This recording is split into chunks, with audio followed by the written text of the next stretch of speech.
welcome or welcome back to Scott. With a special thanks to the moderator and speakers today, we are going to start Scott webinar volume 72 today with a very important topic. We have the China, the Greater Bay Area, transforming China's Greater Bay Area into a world-class destination. Today, our moderator and the team are special in several ways, especially because they have been with us before. And without any ado, I'm going to introduce the moderator of today's webinar, Dr. Fanny Wong. Dr. Fanny is the rector of the Macau University of Tourism.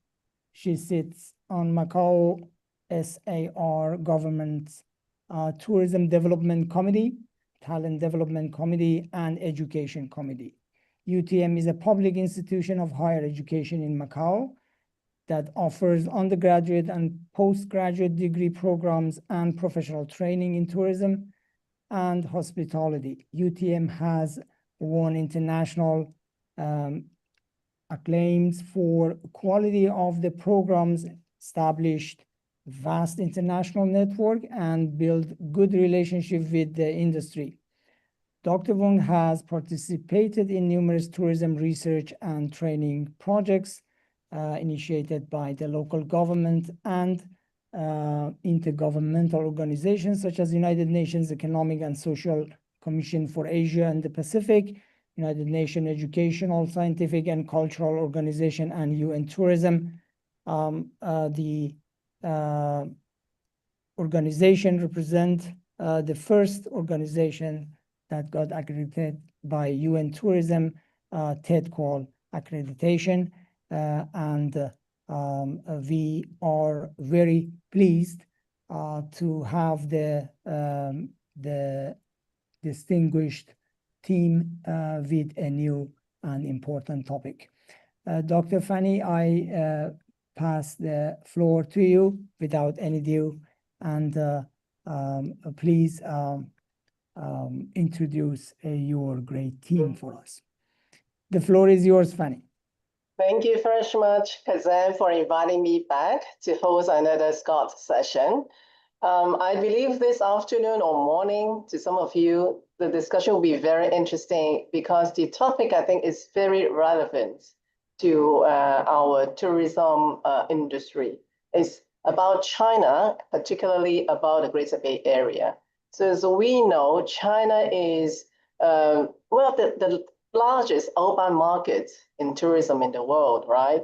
And everybody is trying to attract, Chinese tourists. But at the same time, actually, parts of China, especially the Greater Bay Area, is also trying to attract international tourists. Okay, so in this session, we're going to discuss, how we want the Greater Bay Area, the mission of which is many things. For example, to become an innovation hub, to advance in technology, but more importantly, also to become a world-class destination. The Greater Bay Area is consisted of 11 cities, 9 mainland cities, and 2 special administrative regions. The vision is for the 11 cities to become a unified world-class tourism destination, to build a world brand. Of course, there are many opportunities, but we also see challenges. So this afternoon, we're going to discuss some of those. And I'm very happy to bring on board some distinguished panelists. I'm going to introduce them one by one. You will see their profile on the Scott website, so I'm not going to spend too much time. First, we have Ms. Helena Fernandez. She is the Director of Macau Government Tourism Office. She's been in this role for a long time. She has a lot of experience promoting Macau And now she has a new job, not only promoting Macau, but also to blend in to the Greater Bay Area. So she's working with other tourism bureaus in Greater Bay Area to promote the whole destination. Thank you very much, Helena, for joining us. Thanks And for then- inviting. Thank you. We have Mr. Ruger Fishuren. He is the Area Vice President, Macau and Hengqin, and Artisan Hospitality Group. He oversees key properties, including Artisan Grand Lapa Macau and Artisan Habitat Hengqin Zhuhai. So that's why I really want him to come on board, because he can share with us perspectives of shifting or mobilizing tourists, how he's managing the two markets, right? Macau market, Hengqin market, how these two destinations or sub-destinations of the Greater Bay Area can complement each other to create a larger market demand. Thank you, Ruga. Thank you, my pleasure. And then we have Professor Cam Hong. She's a professor at Hong Kong Polytechnic University. She has been researching Chinese behavior and psychology in tourism and hospitality for a very long time. And she is a prolific academic, publishing over 150 publications in international journals and conferences.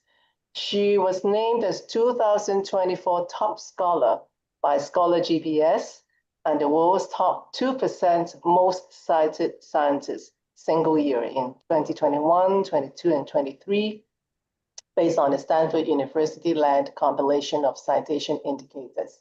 So she's going to share with us as an academic how she sees these opportunities and challenges in building a world-class brand, GBA tourism brand.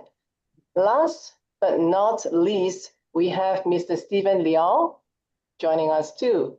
Mr. Stephen Liao has valuable hospitality industry experience.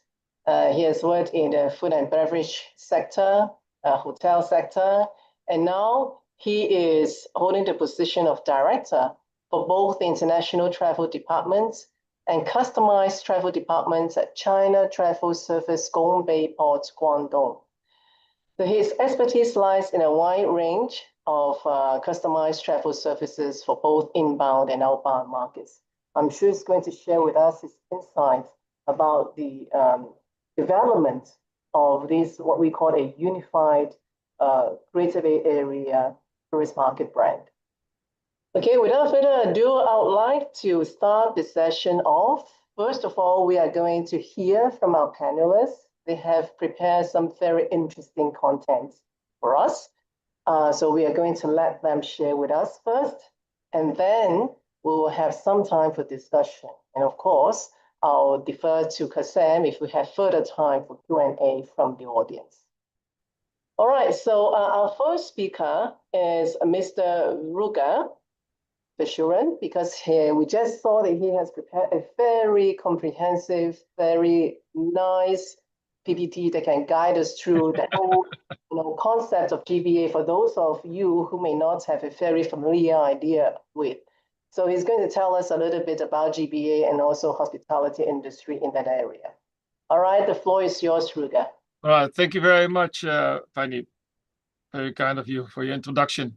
All right, so yeah, I'd like to go through this. I have a little PowerPoint. I think many of you know very well what is the Greater Bay Area, but you may not all know what it's doing for the tourism actually. So you already mentioned actually we have 11 cities in the Greater Bay Area, including the two SARs. I mentioned here they are not just SARs; they are those two regions which have the most international flair of all of them. Sorry, is it you would like to show us your PowerPoint? Oh, sorry. It's not yet broadcast. I was too enthusiastic here.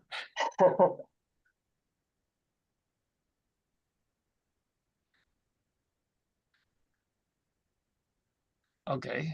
There you go. Here we go. All right. Sorry for that. No problem. All right. Well, you see here the map of the Greater Bay Area with the 11 cities highlighted and the two special administrative regions. As I mentioned, there's Hong Kong and Macau are those with the most international flair. It is an economic powerhouse. It is economically doing very strong. and are about 87 million people living there. It is complicated though, because it is not just one country, two systems. Actually, we have 3 jurisdictions with also different currencies for the 3, as you all know. But anyway, there's a lot of opportunity here. So the strategic roles of the 3 gateway cities, and I like to highlight then Hong Kong, Macau, and Zhuhai, they're very distinct. Of course, Hong Kong is famous for the global finance and aviation hub, gateway for international visitors to the Greater Bay Area. Macau has its heritage, the leisure, the MICE, and also the tourism +4 diversification is happening in Macau. And then Zhuhai and Hengqin basically combined is the cooperation zone and capacity for family and wellness tourism, since Macau is running out of space. So Hengqin is becoming the backyard of Macau. So from a hotel perspective, Hong Kong will bring us the global access, while Macau brings us the high value tourism events, and Hengqin is the space to expand for family and other concepts. So altogether they work nicely. The infrastructure connectivity is amazing, and it's getting better every year. There's a high-speed rail network. You can see from Hong Kong to Shenzhen is 40 minutes, and to Guangzhou is just below 50 minutes. Same with the bridge from Hong Kong to Zhuhai and Macau is 45 minutes. And here number 4, actually 7 airports. There will be 17 runways in the Greater Bay Area, which makes it amazing. So it has a lot of impact, as we call it, it's expanding the hotel catchment areas, because we have faster connection between multiple cities, and this will drive a surge in day trippers and short break travel. So there's a lot of opportunities for the hotels. So since I represent here the hotel side, as I mentioned, we have a wider reach by the connectivity. There's a massive market out there, and it's still growing slowly. There's also multi-destination packages available, because we have different cities and each city has their own strengths. So we could make it more interesting to visit different locations within the Greater Bay Area. And there's a lot of growth, there's a lot of new things happening in the terms of wellness, family entertainment, sports, gastronomic, music, cultural experiences, especially for Macau, of course. But there is something for everyone within the Greater Bay Area. This is a bit complex. There's some challenges for businesses like hotels. Because of the different legal frameworks and licensing, it is not easy to operate hotels, follow the rules in every location. They are very different. We do have labor market constraints, particularly in Macau. It is quite complex, and we rely a lot on non-local workers, while it is in Hengqin actually very different, that we can deal with the mainland workers. Also, the different in cost of operating a business or a hotel in Macau is totally different in terms of goods, pricing, compensation for the staff, and that is sometimes a challenge. Then in Macau here, there's a competition with the mega resorts, the integrated resorts, and the independent operators. They have a different value in the in terms of how much is in the pocket to spend on marketing, for example. And then, of course, on the brand, so Macau has a very strong international brand appeal, and it is important that we keep that as such, as our selling point. Here are some comparisons, some highlights. For Macau, I could say that the services are premium. There's a lot of training going on. There's a high staff to guest ratio, which is different from the mainland, frankly speaking. And then also in Macau, there's also more of an international workforce composition.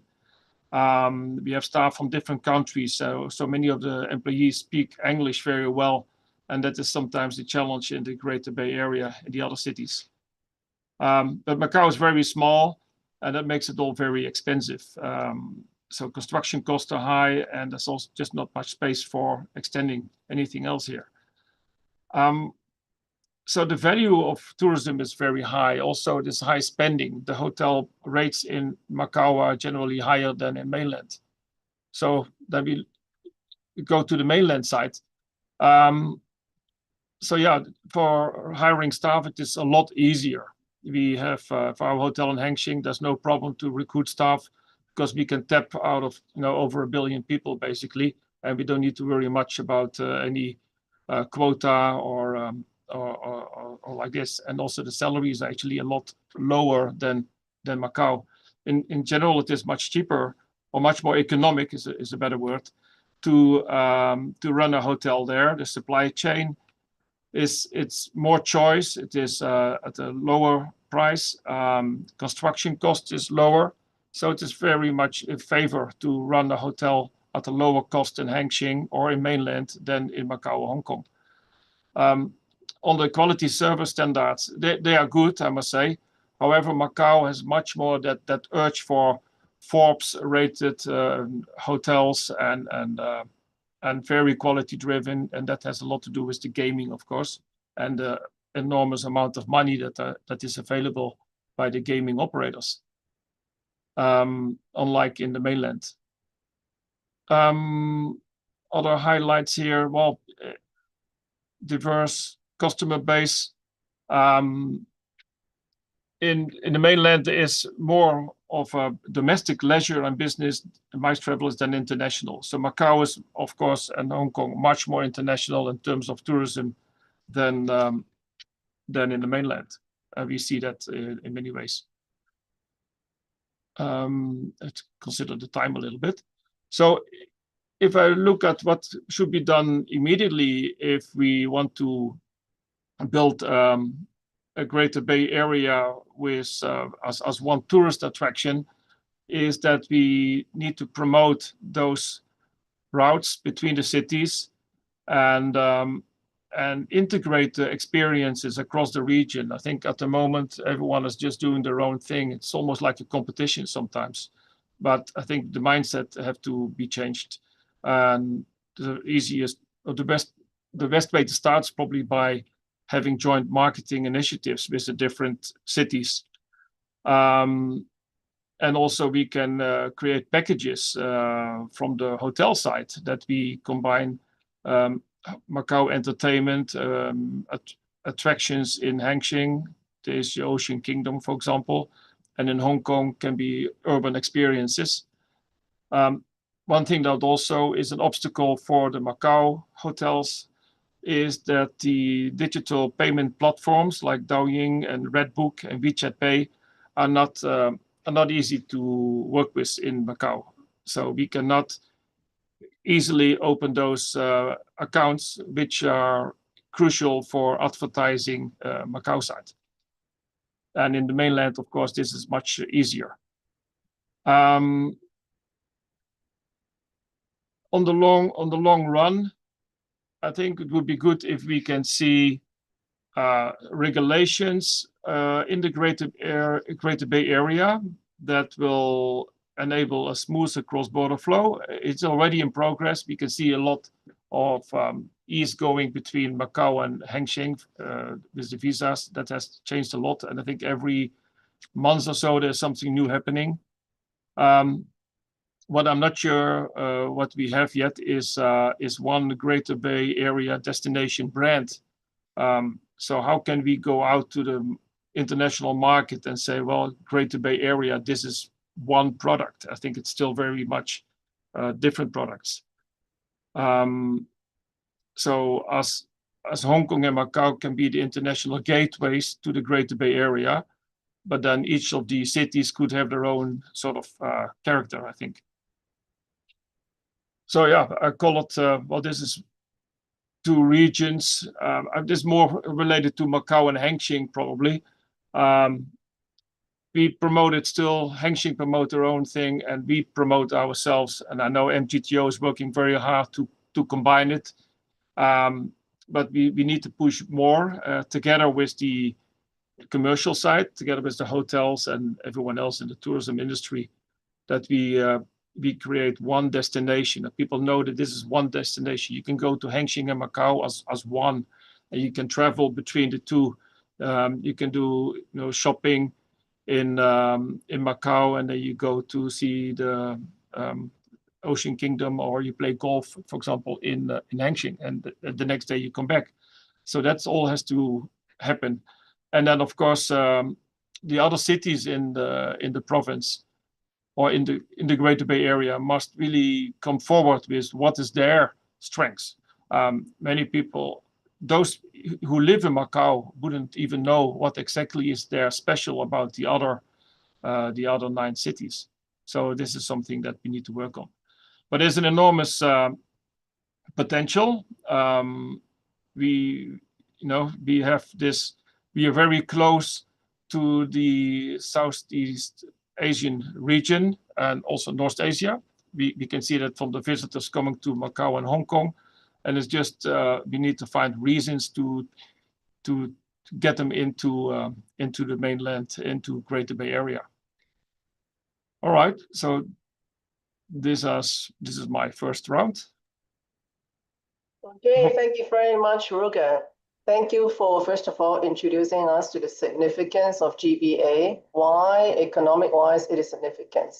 Because it's huge.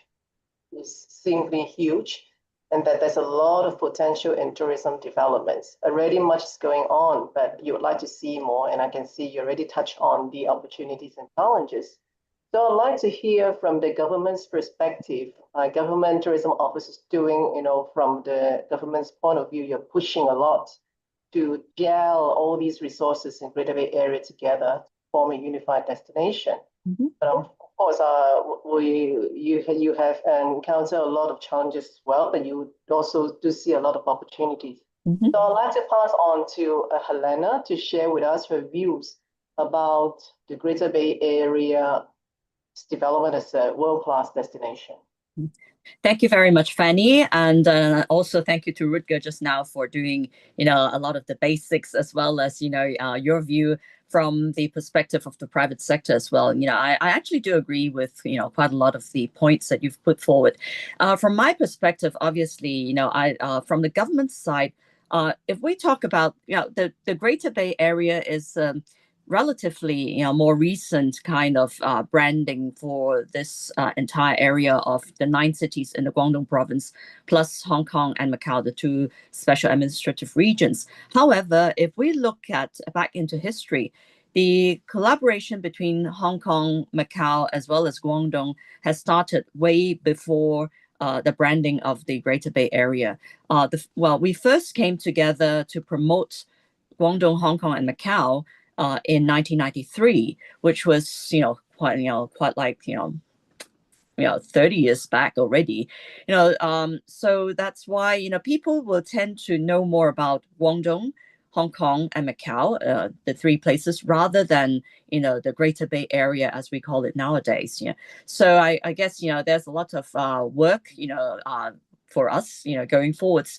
But anyways, I'd like to share some of the points that I've gathered from the recent implementation status, and also some key recommendations for the culture and tourism development of the Guangdong, Hong Kong, Macau, Greater Bay Area, which we have actually, which has actually been shared in the last meeting between the Culture and Tourism Ministry of the People's Republic of China, plus the authorities of Guangdong, Hong Kong, and Macau, just some months ago.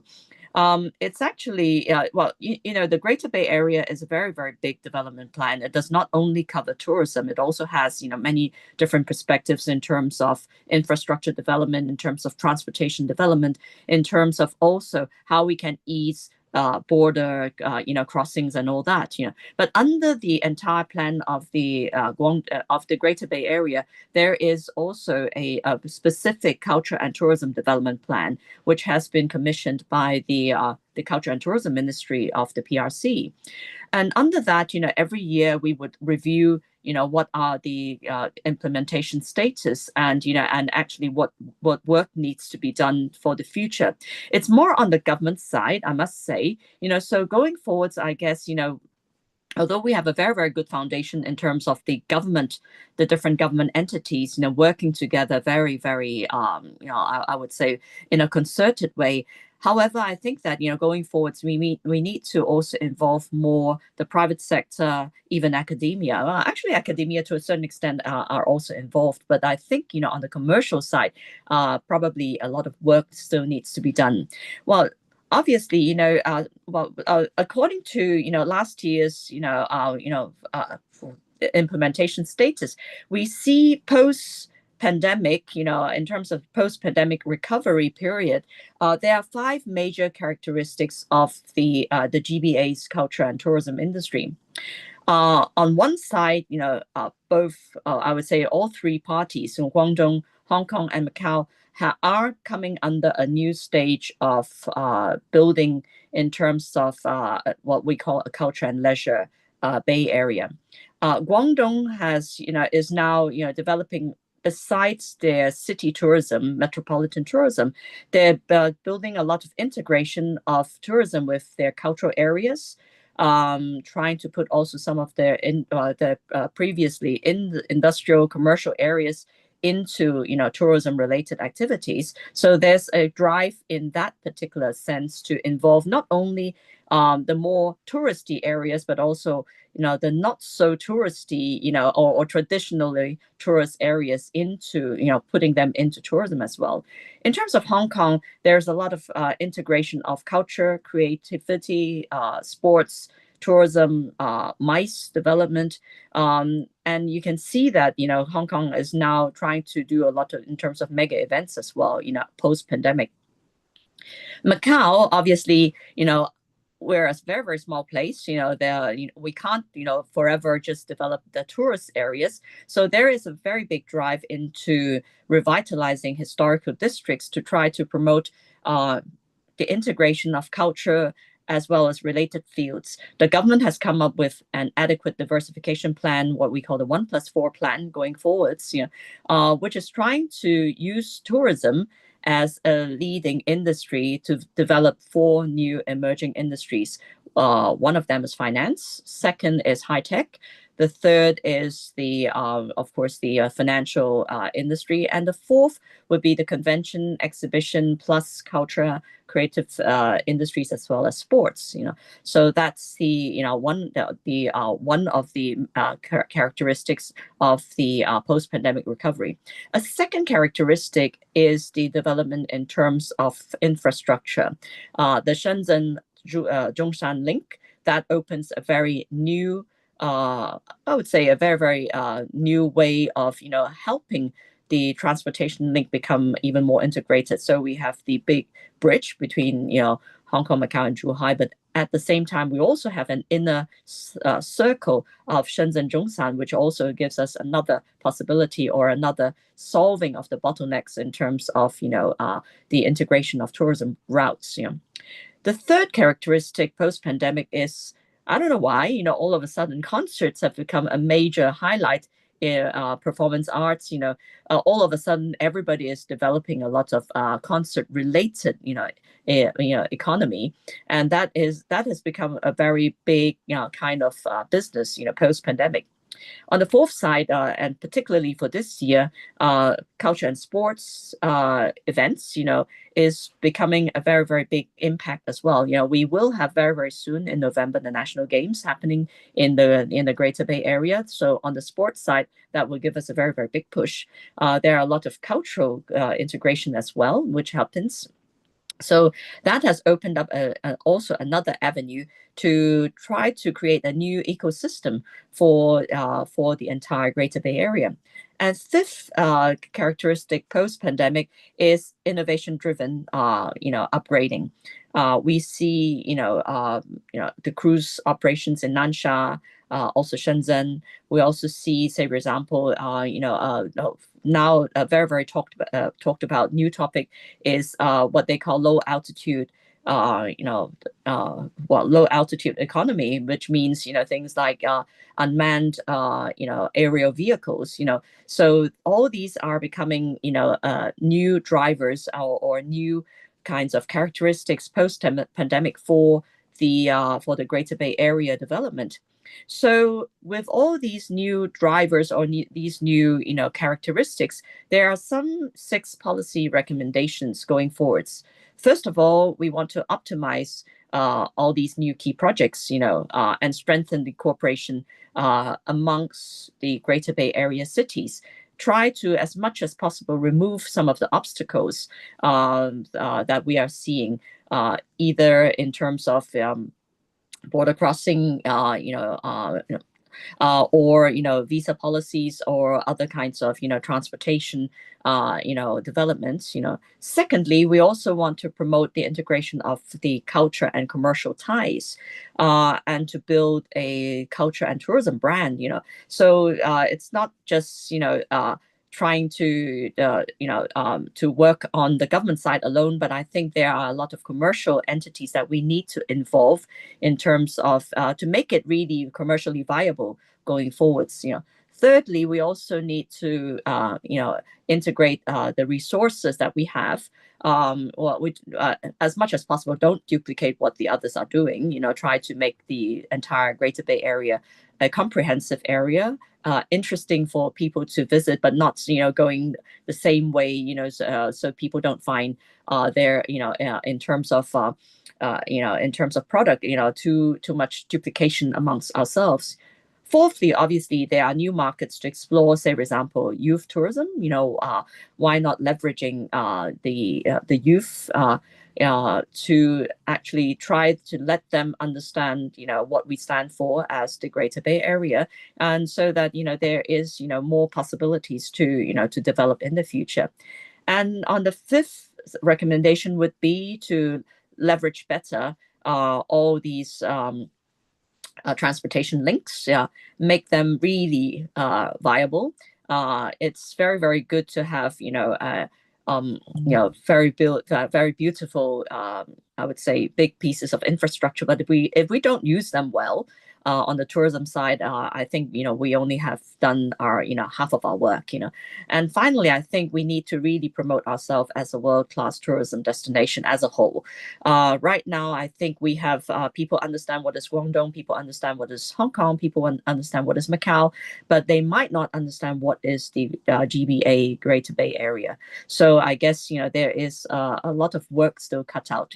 In terms of obstacles, I would say that for sure, I think the branding is still, I wouldn't say an obstacle, but I would say it is more like one of the things we need to improve in terms of really coming out and saying we are the Greater Bay.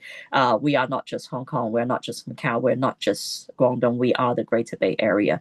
And secondly, I think in terms of the mobility, we need to improve the mobility. My vision or my I would say my dream would be, say, for example, people can land in Guangzhou airport, and then they can just tour around the Greater Bay Area and then just fly out from Hong Kong, Macau, or Shenzhen, or what have you. Meaning to say, there is, it is a really integrated tourism. We don't need to go back to the port where we enter so as to fly away. So there should be a lot more integration in that particular, in those kinds of, ways to move around. And thirdly, I think that, as I said right from the beginning, I think there is a lot of government work done, but there is much less commercial work. We have recommended ways to or routes to that for people to choose from, but I think that on the commercial side, we haven't really put a lot of interesting itineraries out, compared to what we used to have before. So, that's a little bit of my sharing for now, and I'm sure that there's a lot more to hear from the other speakers. Thank you. That is why government is so important, Helena, and that is why I think back some years ago, the 11 tourism bureaus have formed an alliance or a working team, because government bureaus have to set policies, right? You have to look from the big angle, the macro view, to solve problems for the industry, to integrate resources, to improve infrastructure, to build brands, right? But there's a lot for government to do, and there's a lot for academics to comment on too, right? We love to look at what governments, what industries are doing, and we also would like to offer our solutions or our point of view. So, Professor Cam, would you like to share what you think about, these topic, Greater Bay Area, building a Greater Bay Area tourism destination? Sure. Thank you very much for the opportunity to share my views. So I've learned a lot from the industry and the government perspectives. But recently I've done a study about tourism cluster branding, particularly in the Greater Bay Area. So I'd like to share some of my research findings with you. So this is the project that I've recently completed in the Greater Bay Area. So the reason that I say it's a dual branding perspective is that other than the individual destination brand, we also want to develop another brand to attract like more visitors to visit the region. And that's why I call it dual branding perspective. It's in no way to replace the individual destination brand.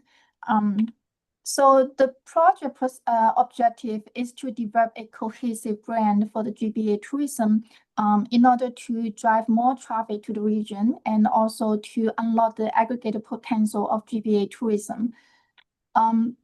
So we use a mixed method approach. In total, we analyzed about 200,000 online reviews collected from some online platforms, including Ctrip, Weibo, YouTube, and TripAdvisor. And we used the topic analysis in order to identify some key areas that reflect the major concerns of travelers and what they like and what they don't like in each GBA area.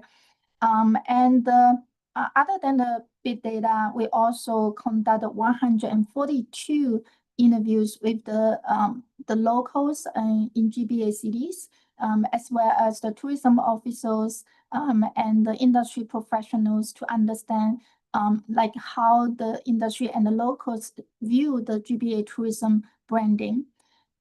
So to supplement all this data, we also conducted some site visits to the key attractions in each GBA cities. So of course, there are tons of data. And within the 8 minutes, I cannot share everything, but just to summarize some of the findings from the project, we identified some commonalities and discrepancies across the GBA cities. For the commonalities, these are just some examples. The family travel is actually quite popular in some of the GBA cities, and the parents, kids, and the family travelers are quite positive about their travel experience in the GBA. And also, the many cities in GBA have remarkable cultural heritage and architecture features, including the Lin-Lam architects, contemporary buildings, the iconic landmarks, and also the phenomenal cross-city bridges. So actually, GBA has a lot to offer. For the food and beverage, Cantonese cuisine is of course the major attraction. But other than this, every city has something to offer. For example, Macau is famous in terms of the fusion food with Chinese and the Portuguese cuisine. And the Zhongshan is very famous for the roasted duck. Foshan is very famous for the double skinned milk. I don't know if you have tried or not, but it's excellent. And for the natural resources, I think Hong Kong, Jiangmen, Huizhou, and Zhaoqing actually receive a lot of good comments about their natural resources. In terms of the visitor demographics, I have to say that most of the tourists in the in the 11 GBA cities in mainland China actually are from GBA. So majority of the tourists are from GBA. We seriously need to think about how we can expand the market to non-GBA regions and further. So these are some of the findings in terms of the commonalities across the cities. Where in terms of the discrepancies, we've also found many of them. These are just some examples. Except for Hong Kong and Macau, tourists in other GBA cities actually pay more attention to the value for money. For the accessibility, of course, some of the speakers mentioned about the great connectivities across the cities.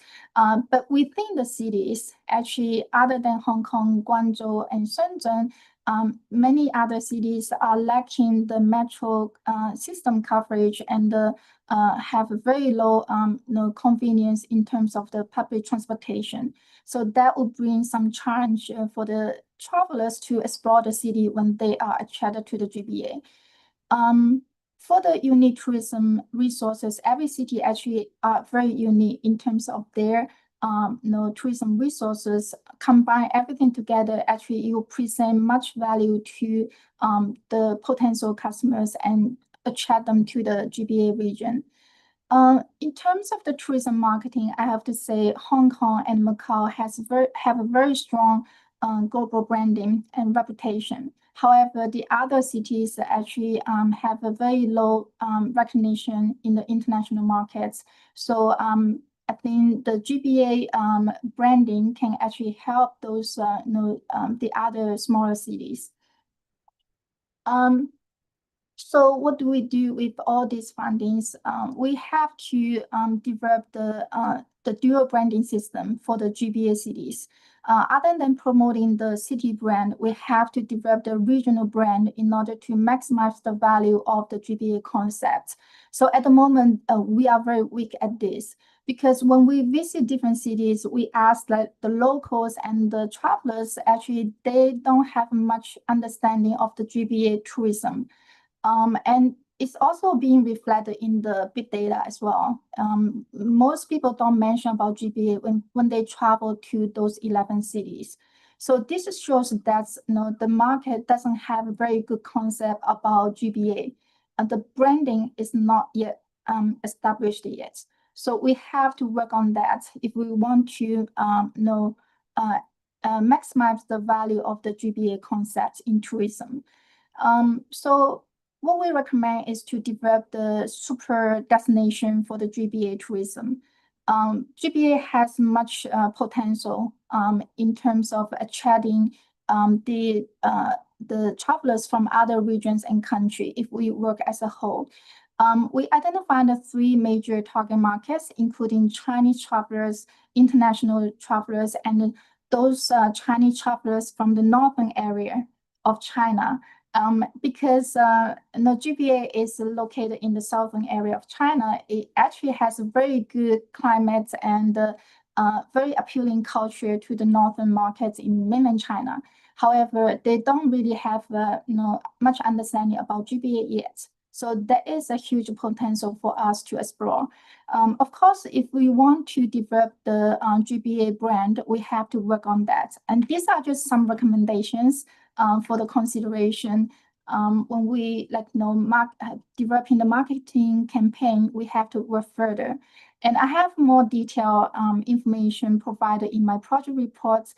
I provide a link at the end of the presentation. If you are interested, of course, you can download the reports for further understanding. So this is something that we have to work on. We need to develop closer cross-regional collaboration in order to develop the regional brand.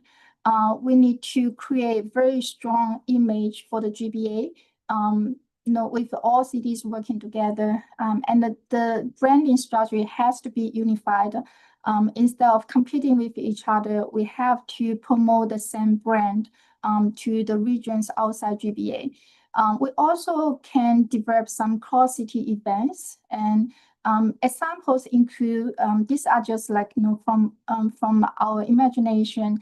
what if we can have cross-city travel pass for all the travelers? That would bring a lot of convenience to the travelers from other regions and even other countries. We can issue travel passports for GBA. We can have more themed tours across GBA. We can have joint events and festivals across GBA. And another thing which we consider to be very important is to have one-stop information for the easy access for the travelers. Whenever they want to access the information of GBA, they know where to go. And if they want to search for some interesting itineraries, they know where to go. And they can easily make a reservation through the platform. So we think a joint tourism platform is quite important in the digital world nowadays. And we think when we collect the data, interview different parties in our research, we come to the understanding that a lot of cities are very interested in developing the tourism brand, but then they don't know who to do that, who are going to do that, right? So every city has their priority. When they go out to the roadshow or to the trade show, they promote their own city as the priority, right? It's difficult for them to give extra efforts and resources to promote GBA brand. So this is something that I think we have to tackle if we want to move further. So we suggest to have a impartial cross-regional unit, specially designed and specially in charge of the tourism brand work. So if we have the tourism brand in our mind, who's going to do that? Who's going to market it? Who's going to promote the brand to the market outside? So this is something that we have to work on. A neutral, impartial, cross-regional unit for GBA tourism brand. I think that can be something that we can consider to promote the tourism brand in GBA. So this is a GBA tourism brand architecture that we structure in order to facilitate the understanding of how we can move further. If we want to create a successful GBA tourism brand and make a greater impact in the markets, we need to have very creative cross-regional products and services. We need to develop multiple strategies and put it in action. And we also need to have very creative marketing campaign in order to promote the brand. And altogether, we need to have a neutral, impartial unit to do all this work. Together with the different stakeholders in the GBA, through the collaboration, I think this can be achieved, and we can achieve much further compared to the other regions in terms of tourism development. So that will be all. And these are some links of my reports. There are 3 versions to show the spirit of the GBA, right? We have 3 languages, English, traditional Chinese, and simplified Chinese for your easy access. So if you have any questions, please feel free to reach out to me. I have the email on the slide. Thank you.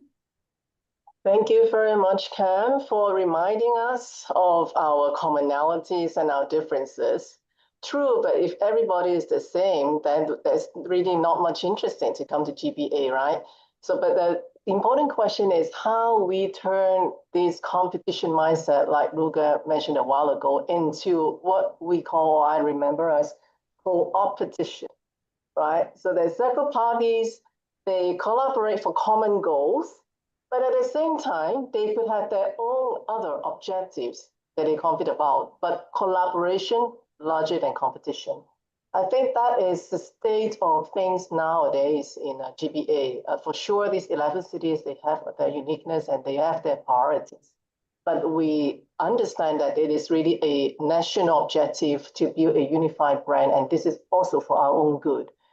So Cam has given us several suggestions of building overarching body to oversee tourism promotion at the top level. We can discuss some more later on. We have heard from Macau, from Hong Kong. I think it will we'll be very, very looking forward to hearing input from our mainland counterparts. So, Stephen, would you like to share your views?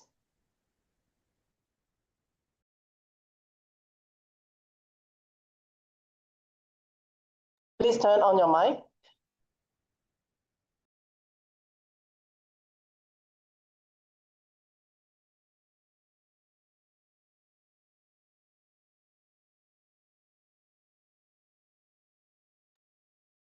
Sorry, Stephen, you are still muted. Oh, Okay, sorry. okay. Okay, can you hear me? Oh, thank you. Thank you for having me, Fanny, and thank you for all the brilliant speakers presenting such brilliant, enlightened concern or worry about. That's really, really good. As a practitioner in the industry, as an agency, my company is the first agency in Zhuhai City. We founded in the year of 1955. This year is the 70th anniversary. That's quite long before the founding of the Zhuhai Special Economic Zones. That's we got a long history. And I working in the industry since the year of 1979. And for the previous time, I witnessed the change for the tourism around the region, especially the Pearl River Delta region. At that time, I worked as a tour guide. I led the group to Hong Kong, Macau, and then I meet the group from Hong Kong and Macau and the domestic tourist group into China. At that time, the dominant tourism is the inbound and the domestic tourists, the groups. That is really the overwhelming majority for them. But since the year of 2002, the change, because the fast development of economic development in mainland, so many people like to go out to see the world. So my job is to change for the international traveling. So that's I can see that the both way the tourists from the inbound and the outbound tours. So that's the great change for us. And during the past time, when we meet the group from the outside or the outbound, then we can see that the people can see that we have a lot of the groups, that we have the culture shock, and they have different way of thinking. And that is why we have to change and adjust our ways of thinking to meet the needs of the group. And then we changed the job as a tour leader, and we more visit to the Great Bay, the other Bay's area. For example, Tokyo Bay, the San Francisco Bay, and the New York Bay.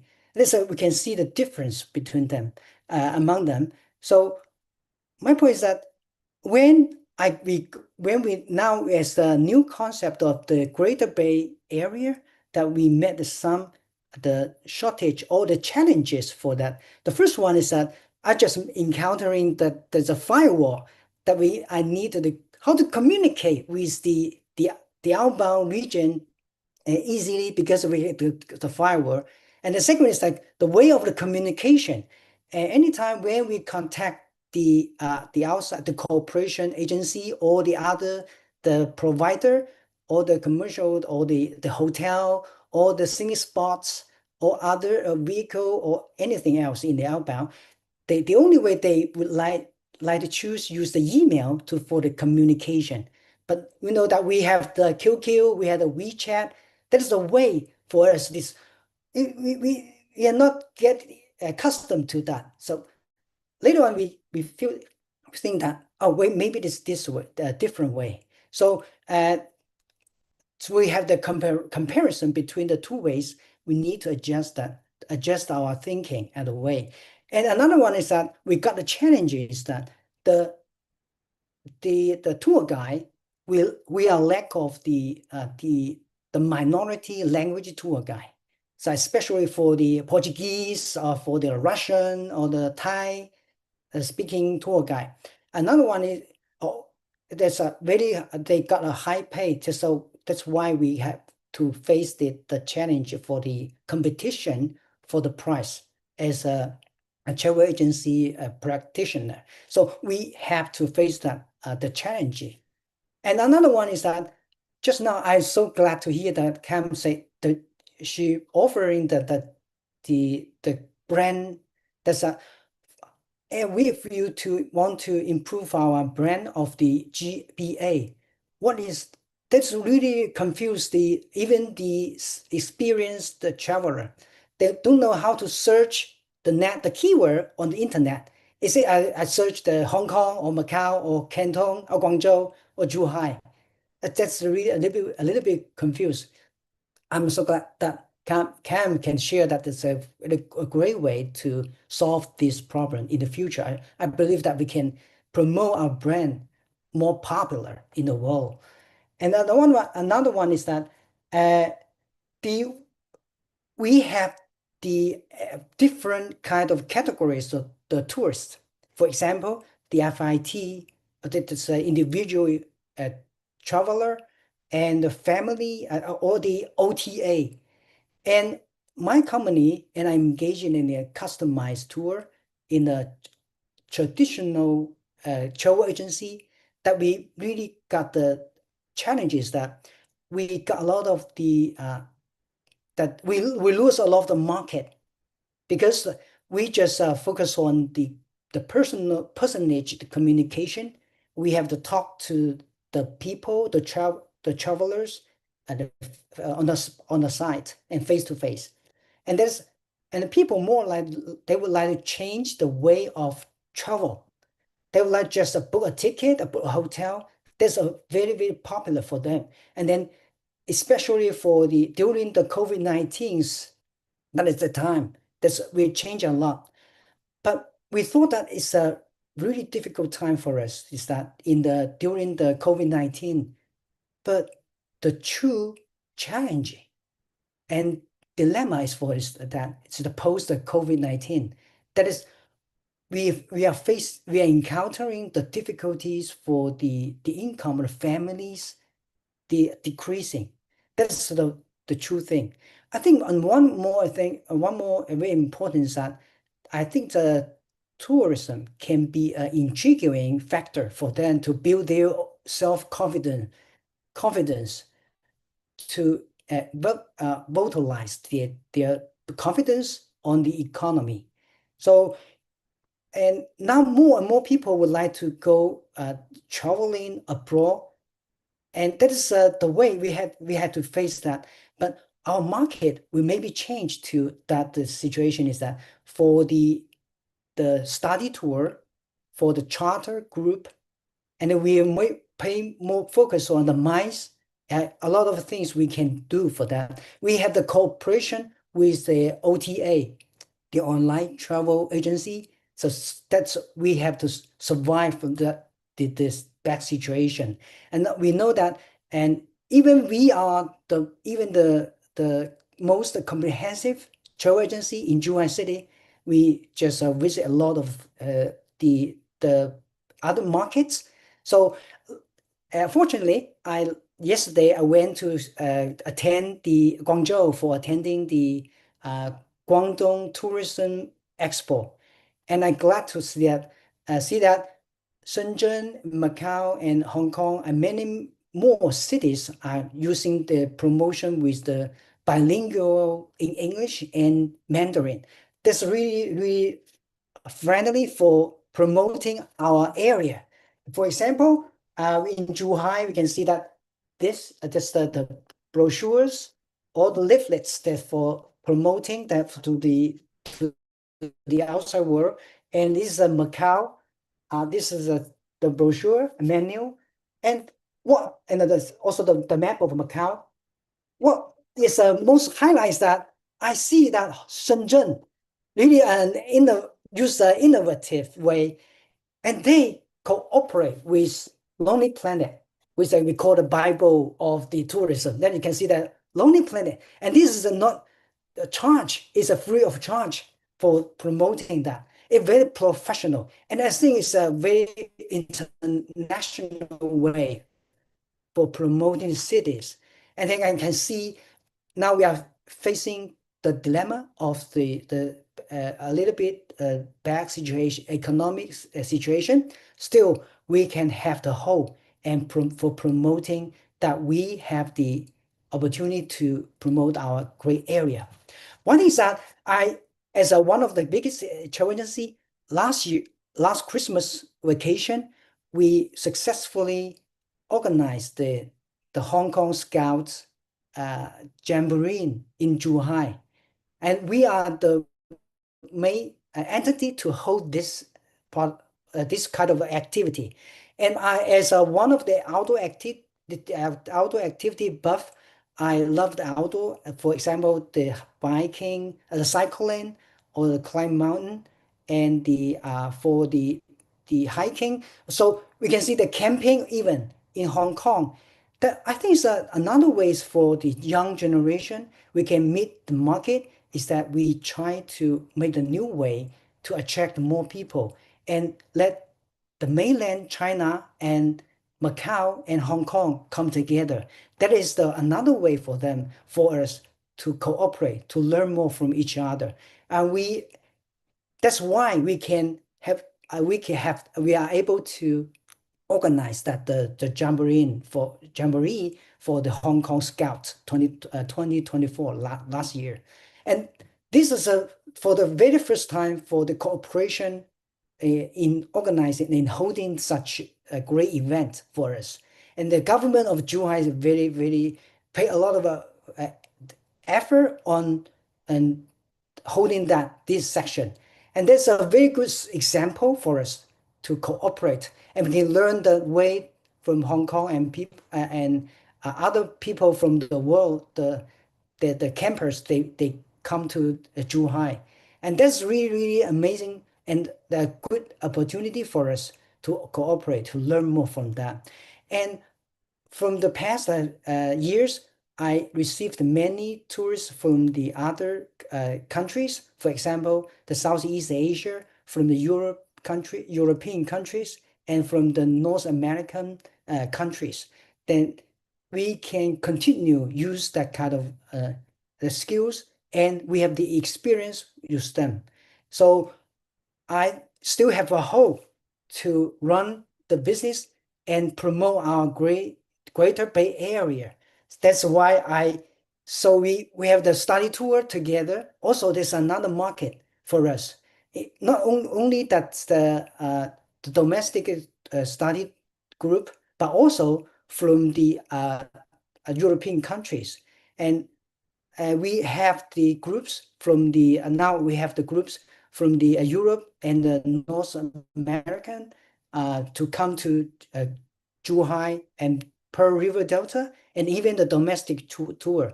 That's why we want to focus more on the international traveling market. So as a industry practitioner, I think I need more the channel for connecting the outside world. So another needs that can we have a channel for connecting the other market? So I want the America or other, so more the channel to build have a better communication. So that's what I'm sharing. Yeah, thank you. Thank you very much, Stephen. Thank you for sharing with you your ideas about how we can do better communication internationally. I think that is very important. One of the most important things in brand building is to use proper channels, right, in proper languages, in proper protocol, so that our target markets can get our message. We can send our message across. Otherwise, they cannot even begin to know like what CAMSAT, what GBA is. Exactly. So it's not just promoting within ourselves the domestic market, but how we reach out to the international markets. And very important is cross-city events, like you have pointed out, right? Doing cross collaboration across different cities, hosting events in different places, and also domestic as well as international study tours.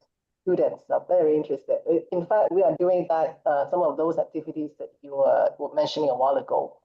All right, I think now, Kazan, what do you think if we have a break time now?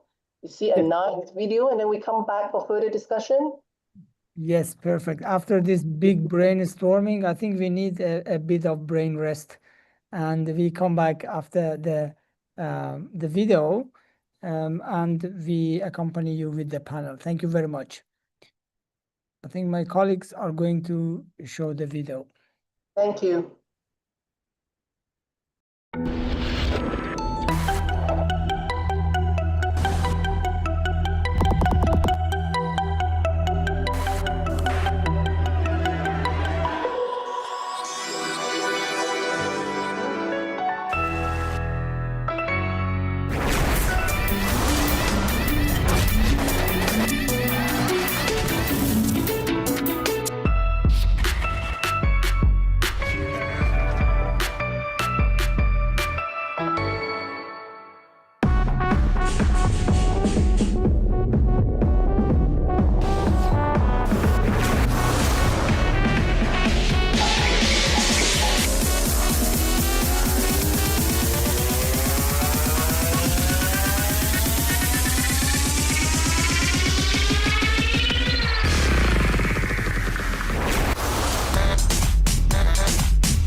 Okay, welcome back.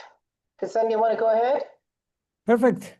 It's a new small world for us, and the Bay Area and collaborations. Yes, thank you very much. Can I start with my first question, Fanny? So I don't know to who is this question, but I feel that I or some of our audience also want to ask if you have some more practical examples of the collaboration, or maybe successful examples, like in a very let's say bottom-up approach. We see that in what areas there have been initiatives that they could be very successful, that we can expand it, or we can use it as a model collaborative actions along the Bay. Probably I need to have a go at it, and then probably the other panelists can also supplement. Obviously, we do quite a lot. We have an annual meeting kind of set up, that actually started, I talked about that, we actually started the Guangdong, Hong Kong, Macau collaboration for like 20 something years, or 30 years already, and that has now migrated into what we call the Greater Bay Area, kind of collaboration. So we have annual meetings. So that is between the three parties. We also have an annual meeting together with the ministry as well, every year. So separately, two different kinds of meeting setups. But at the end of the day, I think the projects themselves are the most important part. You don't just meet, you meet to do something. And we discuss a lot of different things. The video you've seen just now was one of the outcomes. This is the latest one. Obviously we've been doing that for some years already. We also have, brochures produced together, and also we have been going out to do promotions together. Post-pandemic, in 2023, we've already been together promoting ourselves as the Greater Bay Area in Bangkok, in Thailand. Last year we were in Indonesia, also very important markets, And then this year, we very soon in October, we are venturing into some of the cities in Europe as well. So we believe that we need to spread the word more. I've talked about that, I guess, people have an idea about Hong Kong, people have an idea about Macau, people have an idea about maybe Guangzhou and Shenzhen, not so much as the Greater Bay Area. I think a lot more needs to be done.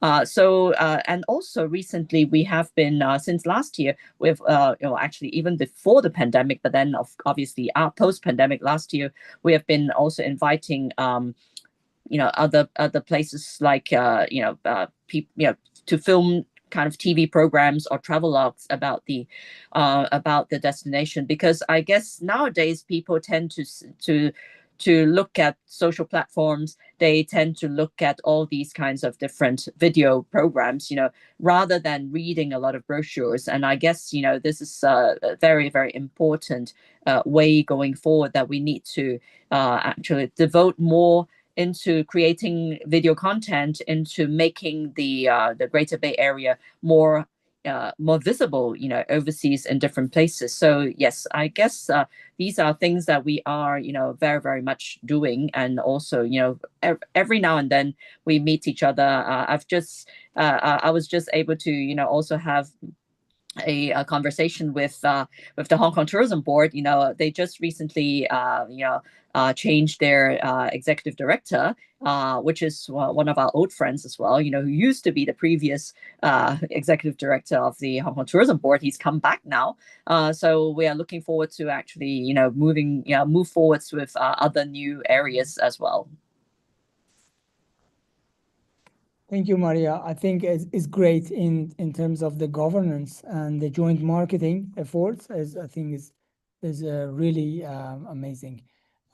Maybe if Fanny let me give me permission, I ask another question to Stephen in terms of the operation level.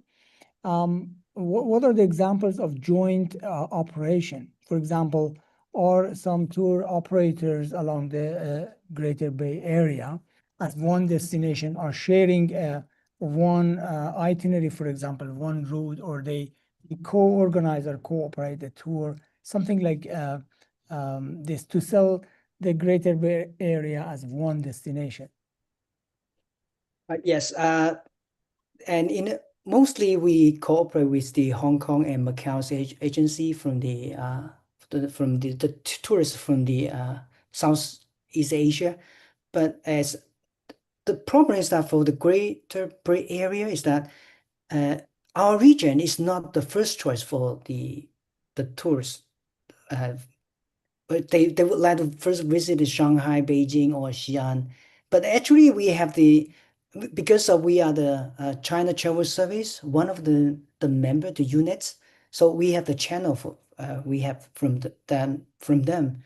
We got the groups to, and then we organize. We meet the needs for the tourists.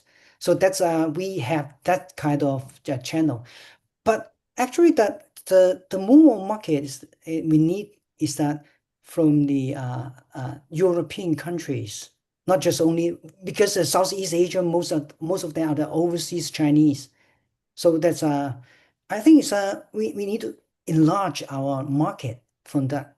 So the channel for us that can we just before that I think that for a previous time at the first beginning when I engage in the tourism, that is that we have the groups.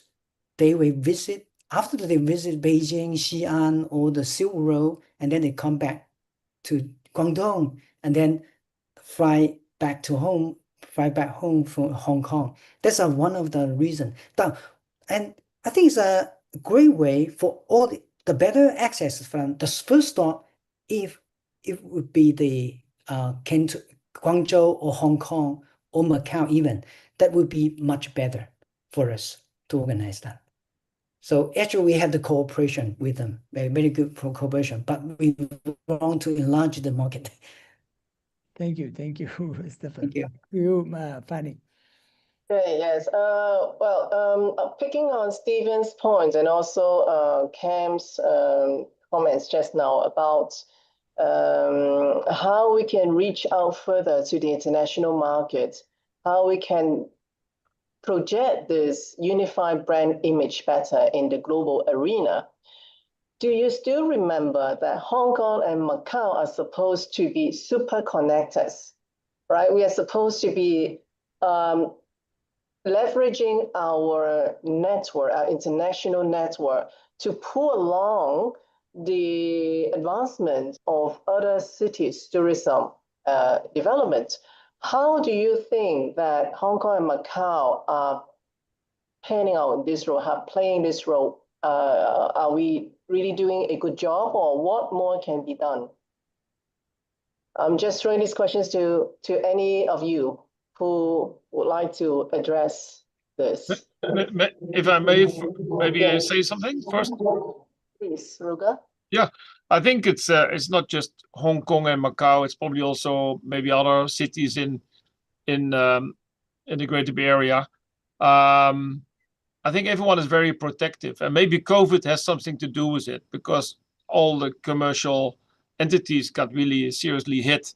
So this is a time of recovery. Recovery is not just 1 year or 2 years. That is really a number of years to recover the money that has been lost, right? It's not just reach an occupancy, so okay, we have recovered. No, we still have to pay the banks of the last few years. So what I'm saying is that we are very protective of our own business, to the point that we are afraid to shake hands with what could be a competitor. So I think we need to have a more of a daredevil spirit. Is that okay? Let's not be afraid. Together we can do more than one. At the moment, the mindset is not yet there.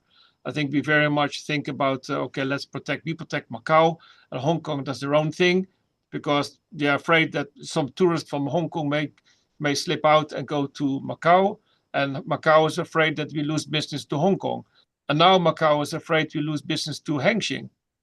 But that's the wrong mindset.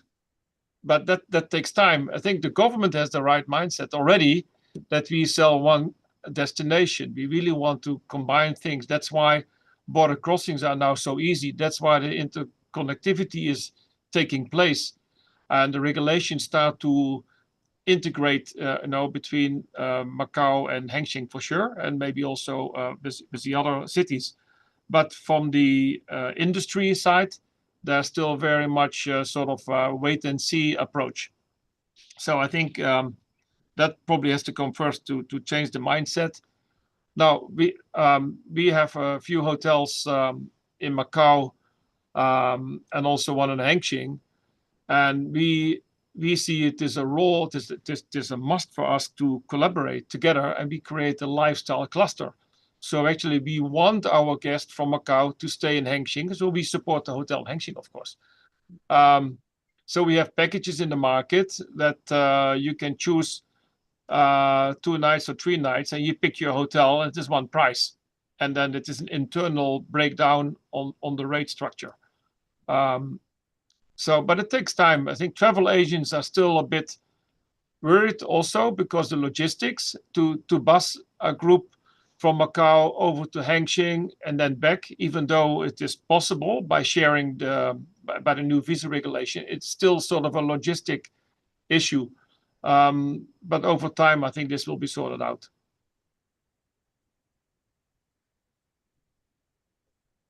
If I may, I think I agree with you to a certain extent, but I think from my data collection and interviews with different GBA cities, including Hong Kong and Macau, I think Hong Kong and Macau are quite proactive in terms of promoting GBA. They even produce the video for the GBA promotion, which is quite advancing than the other cities. But I think Hong Kong and Macau are quite famous in the international market already. So whenever we do the promotion, where people would think of Hong Kong and Macau as a very famous destination already, but GBA itself is not, because we haven't really formed the brand image in the markets, and we haven't done enough to promote GBA as a brand. Think about how we promote Hong Kong, how we promote Macau, or even other travel destinations. We have a lot of marketing efforts and campaigns, right? And nowadays, the digital world is quite fast forwarding. We have to think more creatively how to promote GBA as a super destination. Just as in the same way as we do for the for Hong Kong and Macau or other destinations, we have to promote GBA as a whole in the international markets. I think there are many different very successful campaigns over the last 1 or 2 years. One of the very good example is Harbin's marketing campaign on the social media. So they actually have a nickname for their target markets in the southern area, the potato from the south, right?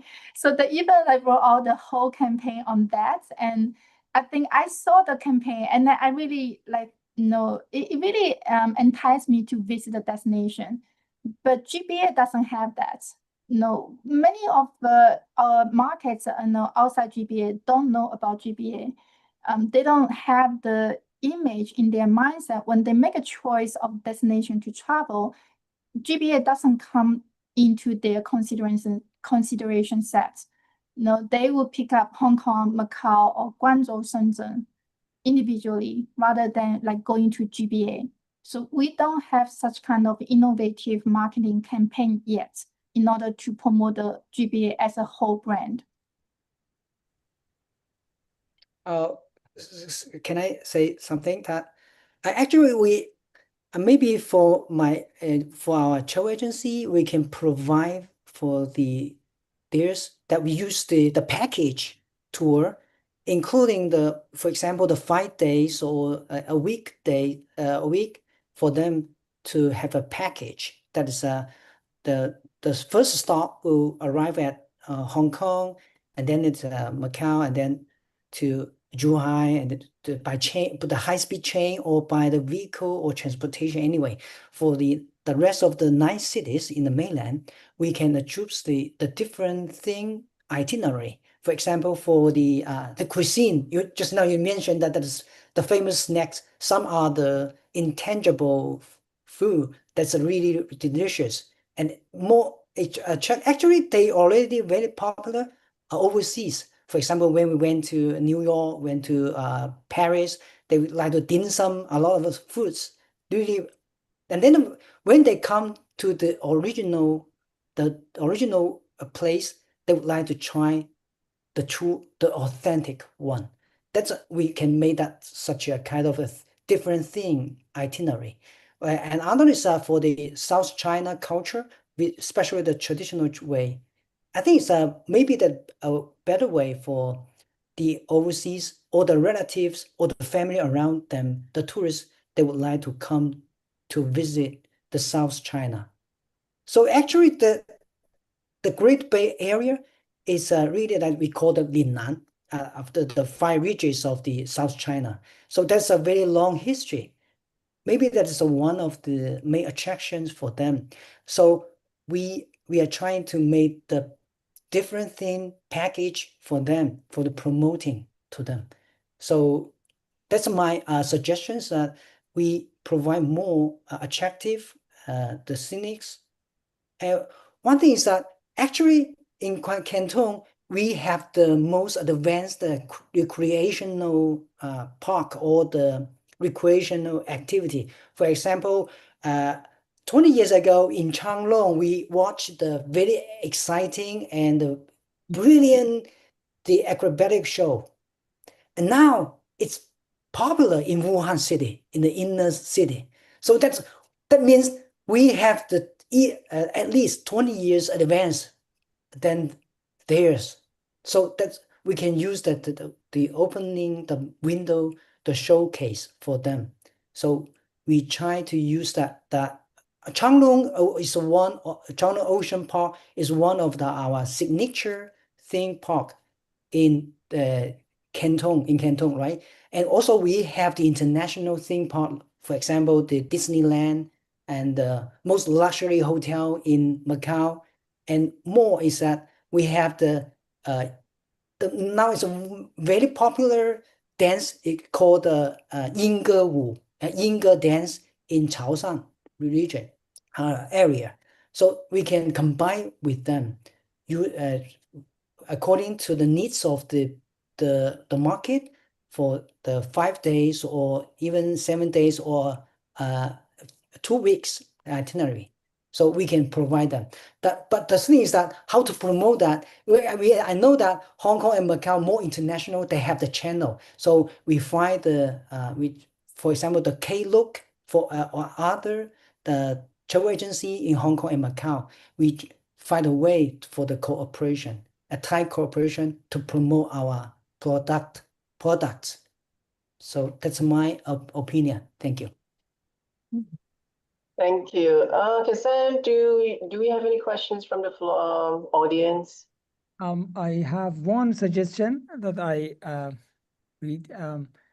Maybe you can comment on it, Fanny, as the UN tourism expert, having TEDCall accreditation in your organization. You know, with the UN, we have also the DMO accreditation, the destination marketing. Destination marketing. So maybe this suggestion is trying to imply that, okay, maybe GBA need a collaborative DMO. So or a kind of a DMO level institutional capital that capitalize the region, or let's say the destination, and promote it as one destination. So as I see different initiatives, they are great, but maybe coming together in a kind of institutional way, and the UN Tourism Quest program maybe can be applied to that the different part of the destination can play the same and harmonious maybe tourism development as a destination. Yeah, I don't want to take it long. I'll give it back to you. We have a few minutes left. And also we are going to listen to our Professor Malcolm Cooper to report the meeting. Back to you. Do that now, right? Yes, please. Okay. That's my job, basically to provide the first brief summary of what happened in the webinar for building into the future. For any discussion to work, you've got to have a context. And I think this webinar very much provided that context, not just because the GBA has 87 million people or whatever, but also in terms of what's been talked about in the past, like the 2019 outline development plan, for example. There's a lot of discussions around on this topic. What this webinar did was to bring them together. The key goal of the area is to become world-class destination, basically across the whole region, rather than two of the more important ones that have been there for a long time. So I'd like to say that the webinar provided a very basic and strong foundation for continuing that discussion. We need to understand that a unified tourism brand doesn't happen overnight. It has to reconcile a lot of the things that you all talked about today. And I think, therefore, the webinar was very well conceived, put together, and presented. It gave me a lot of infill information about what's going on in the GBA.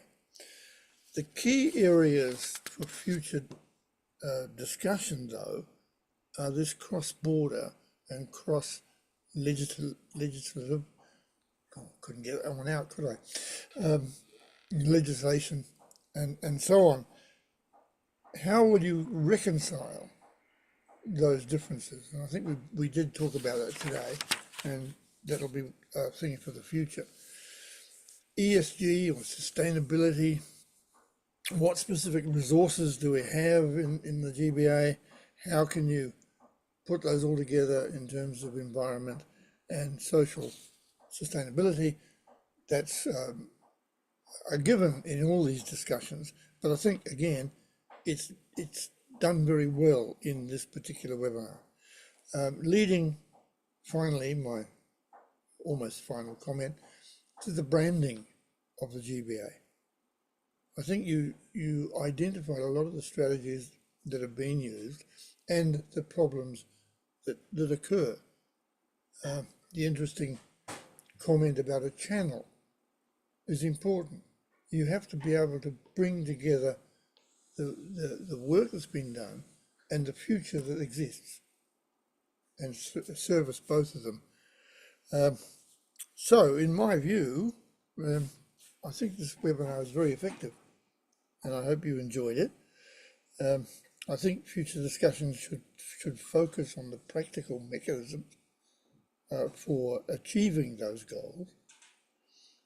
We need to build a channel. We need to build a cooperative channel, or co-opetition actually, isn't it? Basically, you can compete for your market, but you cooperate with the GBA, and that's the important thing. So thank you very much. I thank the organisers and the panelists for a very insightful webinar, and that's my short report. Thank you very much. Thank you, Malcolm. I want to give the final words to Fanny, but a very quick request. Maybe, Fanny, we should come up with some topic for GBA tourism development. And we made a few on good steps forward, but I think we need to discuss more. So you opened a very big topic that we cannot finish it at once. So we really need you and your team to come back again with a bit more narrowed down a specific topic on GBA tourism destination or the destination development, like food tourism in GBA or some more specific topic that we can discuss and see how we can share the ideas. Thank you so much. Back to you, Fanny. Thank you very much, Kazem, again for inviting me back to this series of Scott webinar. I must give my heartfelt thanks to my panelists. They have really given us a lot of insights into this topic, which is very relevant to the place where we are. We are all working together, government, industry practitioners, academic, to help build a unified tourism destination. We believe there is much potential in it. And you're right, Kazem, in saying that there are, interesting elements in GBA that we should focus on and discuss more, like cuisine is one. We also have this Ningnan culture that Stephen was talking a while ago. And we also have this Macau hunting collaboration between us, Macau and hunting, we have how many tourists, Ruga? We have 50 million. Right? How do we make use, or how do we really tap into these 50 million to make both Macau and hunting win-win, right? Not just competition, but co-opetition. Yes. So there are really a lot of things that we can discuss further. And I think it is a very good platform. In fact, we are already doing promotion for GBA by being part of this webinar, because you're reaching out also to a vast public in the international academia. Okay, so once again, I would like to thank my panelists very much for joining us. I'd like to thank Kazem for giving us this opportunity and Malcolm for joining us. and giving a very good report. You basically summarize, we have a lot of discussions in diverse ways, in many different directions, because there's simply so much there that you Thank have you, right Fanny. Thank you. everything together nicely packed in a nice little packet for us to bring home. So thank you very much. And I would like to thank the supporting team of Scott. I see Hira, and also there was Jean, right? I saw Jean. And thank you very much, our participants in this webinar. I see many names here. Some I think I know from Macau. So thank you very much for joining us today.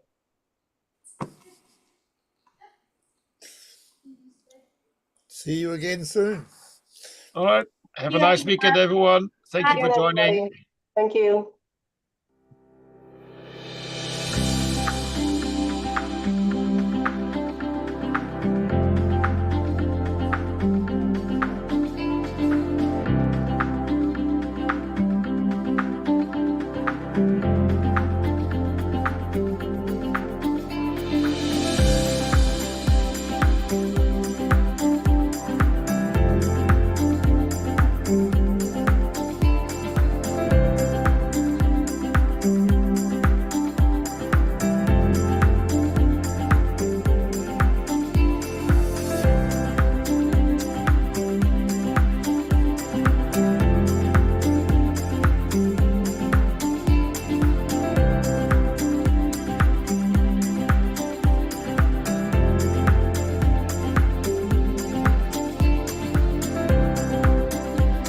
Thank you.